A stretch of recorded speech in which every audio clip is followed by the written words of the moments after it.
Each new day we woke to the strains of Joey on the fiddle. Now he come down each Sunday morn to sample Mama's cooking. He'd gulp a shot of moonshine down just when she wasn't looking. Sometimes she would catch him, but he'd say it is essential. For aches and pains and more than that, it helps me play the fiddle.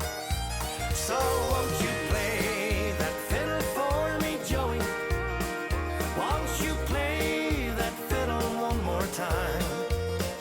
Won't you play that fiddle for me, Joey?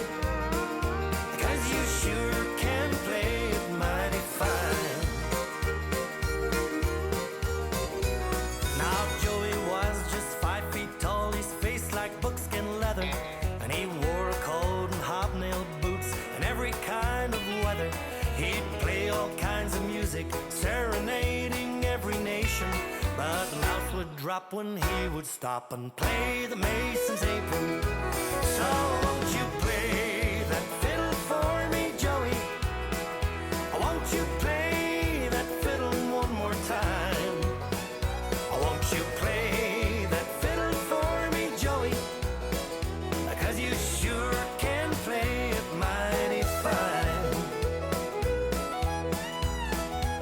So if you go to San Antone for roses by the dozen, or if you're down in Dixie and your ballroom's out a rosin, just to step up to Tulsa, to the other side of town, I'm sure you'll find old Joey playing Boil Them Cabbage Down.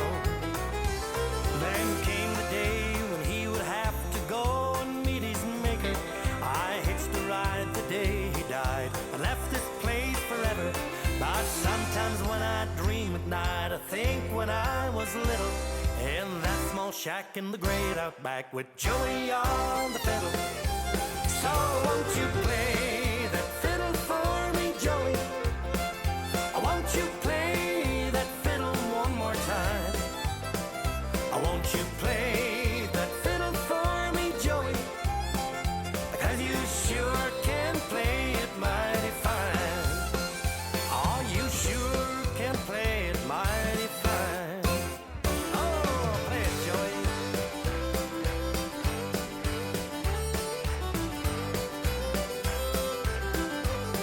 Oh, play it, Joey.